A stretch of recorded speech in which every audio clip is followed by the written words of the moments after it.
প্রিয় পাঠকেরা, তোমরা দেখছো স্বপ্নপূরণ এডুকেশন চ্যানেল। আমরা প্রতিদিনের মতন আজকেও নিয়ে চলে এসেছি কিছু গুরুত্বপূর্ণ প্রশ্ন ও উত্তরের ভিডিও নিয়ে বাংলায় গুরুত্বপূর্ণ প্রশ্ন উত্তরগুলো প্রতিদিন পাওয়ার জন্য আমাদের চ্যানেলটি লাইক, কমেন্ট, শেয়ার এবং সাবস্ক্রাইব করে দিও।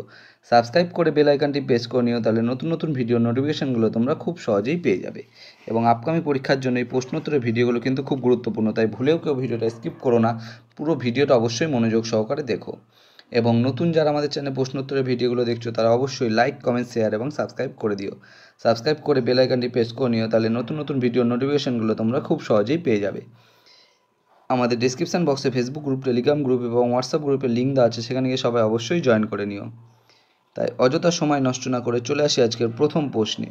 আজকের প্রথম প্রশ্ন, 1 নম্বর প্রশ্ন, সার্ক এর সদর দপ্তর কোথায় অবস্থিত? এখানে 4টে অপশানের মধ্যে সঠিক উত্তরটি হয়ে যাবে অপশান এ, কাঠমান্ডু।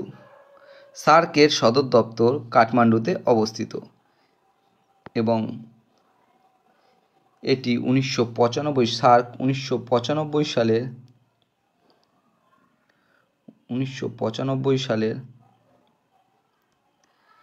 8ই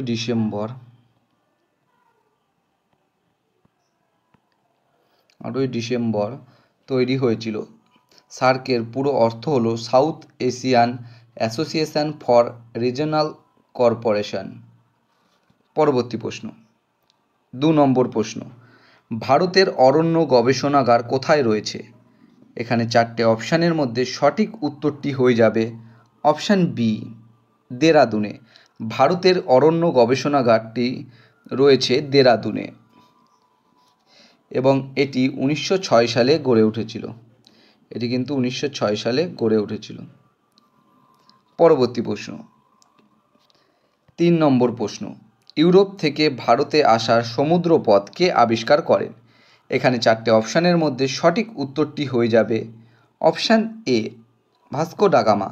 ইউরোপ থেকে ভারতে আসার পথ আবিষ্কার করেন ভাস্কো দা গামা এবং ভাস্কো দা গামা 1498 সালে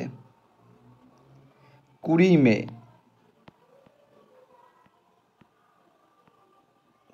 মে কালিকট বন্দরে পৌঁছান এবং যার বর্তমান নাম হচ্ছে কোজিগড়। পরবর্তী প্রশ্ন, 4 নম্বর প্রশ্ন, মোপলা বিদ্রোহ কত সালে হয়েছিল?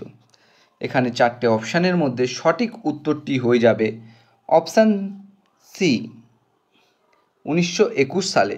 মোপলা বিদ্রোহ 1921 সালে হয়েছিল এবং এটি কিন্তু কেরালায় হয়েছিল।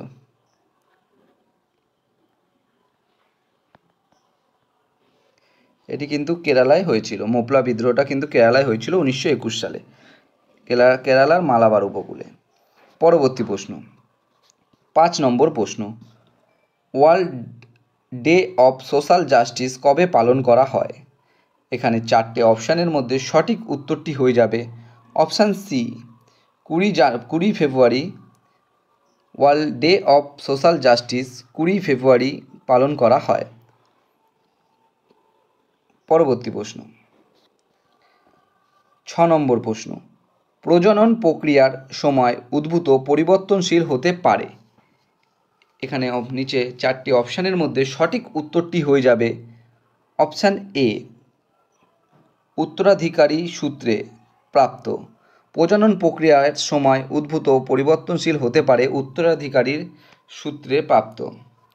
বন্ধুরা, তোমরা কিন্তু প্রশ্নগুলো দেখা মাত্রই কমেন্ট বক্সে উত্তর করার চেষ্টা করবে এবং তোমরা তোমাদের বন্ধুদের প্রচুর পরিমাণে শেয়ার করবে এবং লাইক, কমেন্ট, শেয়ার এবং সাবস্ক্রাইব করে দেবে। পরবর্তী প্রশ্ন, 7 নম্বর প্রশ্ন, ভিটামিন বি কমপ্লেক্স কিসে দ্রব্য? এখানে 4টে অপশানের মধ্যে সঠিক উত্তরটি হয়ে যাবে অপশান এ, জলে। ভিটামিন বি কমপ্লেক্স জলে দ্রব্য। পরবর্তী প্রশ্ন, 8 নম্বর প্রশ্ন, কাকে ইটালির ডেট্রয়েট বলা হয়? এখানে 4টে অপশানের মধ্যে সঠিক উত্তরটি হয়ে যাবে অপশান বি, তুরিন। তুরিনকে ইটালির ডেট্রয়েট বলা হয়। পরবর্তী প্রশ্ন, 9 নম্বর প্রশ্ন, ইন্দিরা গান্ধী প্রথমে কোন মন্ত্রী হয়েছিলেন? এখানে 4টে অপশানের মধ্যে সঠিক উত্তরটি হয়ে যাবে অপশান এ, তথ্য সম্প্রচার মন্ত্রী। ইন্দিরা গান্ধী প্রথমে তথ্য সম্প্রচার মন্ত্রী হয়েছিলেন? 1964 সালের জুন মাস থেকে 1966 সালের জানুয়ারি মাস পর্যন্ত তিনি তথ্য সম্প্রচার মন্ত্রী ছিলেন। জুন থেকে ছিলেন এবং জানুয়ারি পর্যন্ত ছিলেন 1966।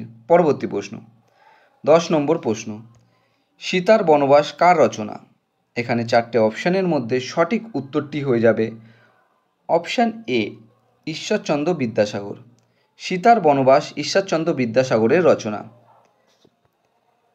এটি ভবভূতির উত্তর রামচরিত অবলম্বনে রচিত একটি বিখ্যাত বাংলা গ্রন্থ। 1860, এটা কিন্তু 1860 সালে প্রকাশিত হয়। 1860 সালে কিন্তু এটা প্রকাশিত হয়েছিল, সীতার বনবাসটা।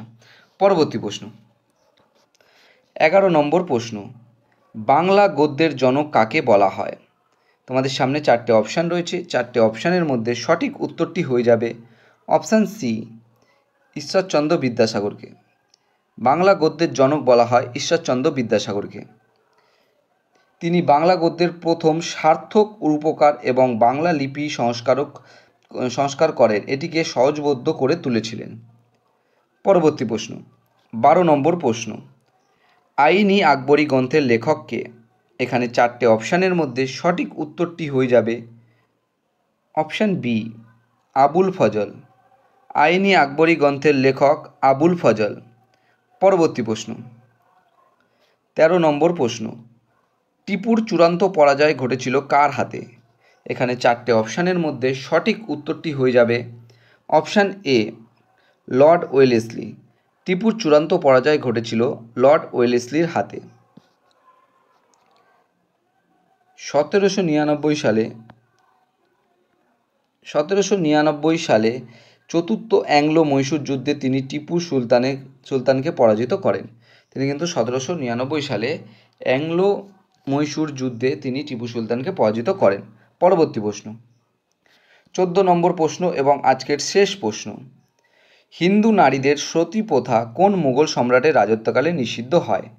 তোমাদের সামনে 4টে অপশান রয়েছে। 4টে অপশানের মধ্যে সঠিক উত্তরটি হয়ে যাবে অপশান সি, আকবর। হিন্দু নারীদের সতী প্রথা মুঘল সম্রাট আকবরের রাজত্বকালে নিষিদ্ধ হয়। এটি কিন্তু 1582 সালে তিনি এই প্রথা নিষিদ্ধ করার জন্য একটি ডিক্রি জারি করেন, কিন্তু তার পরবর্তীকালেও কিন্তু এই প্রথা চলত এবং ঔরঙ্গজেবও এই প্রথা বন্ধ করার চেষ্টা করেন। বন্ধুরা, তোমাদের জন্য আজকে কটাই প্রশ্নোত্তর ছিল। তোমাদের প্রশ্নোত্তরগুলো পেয়ে যদি উপকৃত হয়ে থাকো অবশ্যই আমাদের চ্যানেলটি লাইক, কমেন্ট, শেয়ার এবং সাবস্ক্রাইব করে দিও। সাবস্ক্রাইব করে বেল আইকনটি প্রেস করে নিও, তাহলে নতুন নতুন ভিডিও নোটিফিকেশনগুলো তোমরা খুব সহজেই পেয়ে যাবে। এবং নতুন যারা আমাদের চ্যানেল প্রশ্নোত্তরের ভিডিওগুলো দেখছো তারা অবশ্যই লাইক, কমেন্ট, শেয়ার এবং সাবস্ক্রাইব করে দিও। সাবস্ক্রাইব করে বেল আইকনটি প্রেস করে নিও, তাহলে নতুন নতুন ভিডিও নোটিফিকেশনগুলো তোমরা খুব সহজেই পেয়ে যাবে। এবং তোমরা তোমাদের বন্ধুদের প্রচুর পরিমাণে ভিডিওগুলো শেয়ার করো, যাতে তারাও আপকামিং পরীক্ষায় প্রশ্নোত্তরের ভিডিওগুলো পেয়ে উপকৃত হতে পারে। আমাদের ডেসক্রিপশন বক্সে ফেসবুক গ্রুপ, টেলিগ্রাম গ্রুপ এবং হোয়াটসঅ্যাপ গ্রুপের লিঙ্ক দেওয়া আছে, সেখানে গিয়ে সবাই অবশ্যই জয়েন করে নিও। এবং তোমরা কিন্তু অবশ্যই কমেন্ট বক্সে কমেন্ট করে জানিও যে তোমাদের কোন বিষয়ের উপর ভিডিওর প্রয়োজন আছে, আমরা সেই বিষয়ের উপর ভিডিও নিয়ে আসার চেষ্টা করব। এবং এখনও যারা আমাদের চ্যানেলটি লাইক, কমেন্ট, শেয়ার এবং সাবস্ক্রাইব করোনি তারা কিন্তু অবশ্যই লাইক, কমেন্ট, শেয়ার এবং সাবস্ক্রাইব করে দিও। তোমরা লাইক, কমেন্ট, শেয়ার এবং সাবস্ক্রাইব করলে আমরা আরও আগ্রহ পাবো এবং নতুন নতুন ভালো ভালো ভিডিও নিয়ে আসার চেষ্টা করব।